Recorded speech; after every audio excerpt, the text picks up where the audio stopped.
LB세미콘이라는 종목을 한번 보겠습니다. 오늘 급등을 하고 있는데 일단은 방탄소년단 관련주로 묶여서 움직이고 있어요. 그래서 어떻게 이제 묶여서 움직이는지, 앞으로의 흐름은 어떻게 될지에 대한 부분들 간략하게 한번 전망을 해보도록 하겠습니다. 사실 이제 LB세미콘은 방탄소년단 관련주, 수혜주로 묶여서 움직이고는 있지만 사실적으로는 직접적인 사업에 엔터는 없어요. 반도체라든지 뭐 패키지 설계 이런 부분들을 영위하는 업체다라고 보시면 될 것 같아요. 그렇기 때문에 요게 이제 섹터급으로는 그 반도체 그리고 반도체 장비 업체로 분류되는 IT 업종입니다. 그래서 엔터와는 전혀 관계가 없는데 현재 시점에서 그 LB세미콘이 방탄소년단 수혜주로 이제 묶이게 된 계기를 한번 보시면 그 LB세미콘의 관계사 중에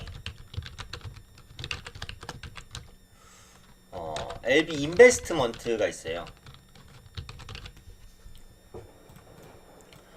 이름에서도 엔터 그 인베스트먼트가 이제 들어가 있는데 투자회사죠. 인베스트라는 건 이제 투자라는 뜻이니까 LB세미콘의 관계사 중에 이제 LB 인베스트먼트라는 회사가 있는데 이 LB 인베스트먼트가 뭐를 가지고 있냐면 빅히트 엔터테인먼트 지분을 보유를 하고 있습니다. 일부를 이제 보유를 하고 있어요.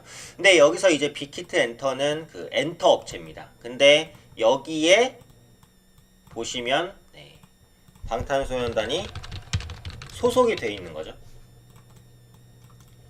그래서 요즘에 보시면은 그 방탄소년단이 굉장히 잘 달리고 있어요. 글로벌적인 인기가 어마어마하고 사실상 이제 국내에서 탑 인기를 뭐 얻고 있는 것은 말할 필요도 없고 세계적인 인지도가 상당히 많이 끌어올려진 그런 상황이라고 보시면 돼요. 최근에는 이제 그래미 시상식에서 이제 시상까지 했습니다.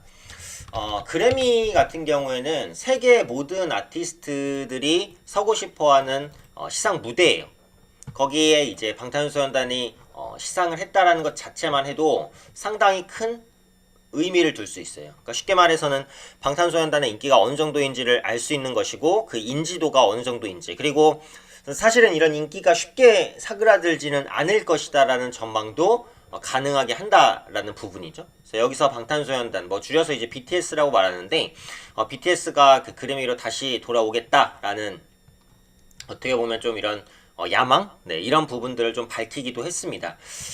그런데 사실상 이렇게 보셔야 되겠죠. 뭐 테마주는 대부분 그렇지만 LB 인베스트먼트는 LB세미콘의 단순한 관계사일 뿐이고 LB 인베스트먼트가 이제 빅히트 엔터의 지분을 가지고 있다고 해서 그에 따른 수혜를 뭐 100% 받는다라고 보기도 조금 어렵고, 수혜를 설령 받는다고 해도 그 수혜가 LB세미콘한테 실질적인 플러스 이익으로 간다고 보기도 사실 굉장히 어려워요. 그래서 어찌되었던 간에 테마로서 이제 엮는 성질이고, 지금 시장 자체가 테마주 순환매장입니다. 그러니까 시장이 끊임없이 테마를 찾아요. 전기차 다음에 수소차, 그 다음에 뭐 경협주, 그 다음에 뭐 정치 테마주, 그렇죠? 그 다음에 엔터주 내에서 이제 BTS 관련주, 미세먼지 관련주.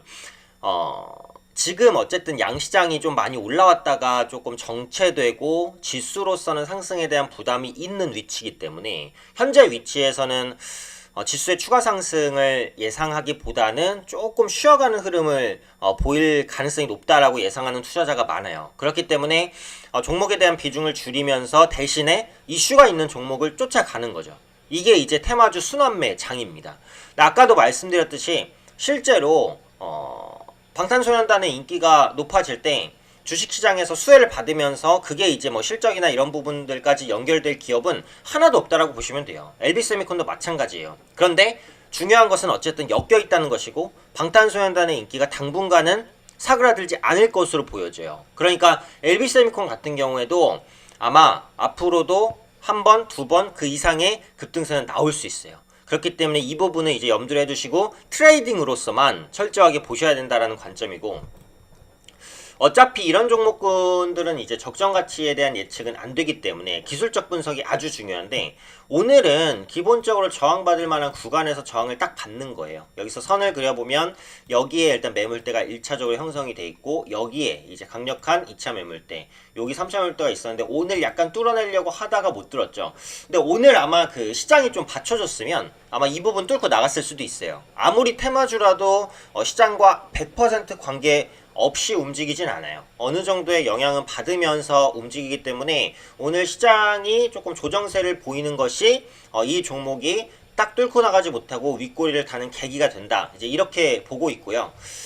일단은 뭐 현 시점에서 워낙에 테마주는 흐름 예측이 어렵기 때문에 앞으로의 방향성을 보기는 어렵지만 이렇게 보시는 게 맞아요. 만약에 이 종목이 없으신 분들은 조정을 기다리셔야겠죠. 일단은 지금 위치에서는 어쨌든 저항대를 완전히 돌려내지 못한 가격이기 때문에 신규 진입은 굉장히 어렵습니다. 그래서 만약에 이 종목을 관심 있게 보신다라고 한다면 조정을 기다려야겠죠. 가격적으로는 한 4,700원 이하 정도. 그래서 방탄소년단의 인기가 있다고 해서 엘비스 오미콘이 그냥 엮여 있는 것이지 실제로 수혜를 받는 건 없다고 말씀드렸어요. 하지만 엮여 있다는 게 중요하고 방탄소년단의 인기가 장기화 될 것이라는 게 중요해요. 그래서 앞으로 방탄소년단 관련주들 꾸준히 순환매 돌 것으로 보니까 손이 좀 빠르신 분들은 관심 가지실 수도 있어요. 다만 엘비스 오미콘에 대해서는 한 4,700원 이하 정도 최대한 이제 싸게 산다라는 생각을 하셔야 돼요. 어차피 테마주는 순환매적 흐름이 빨라서 가치 판단이 어려우니까요. 아시겠죠? 그래서 그런 부분들을 한번 체크를 하셔서 좀 대응을 하셨으면 좋겠습니다.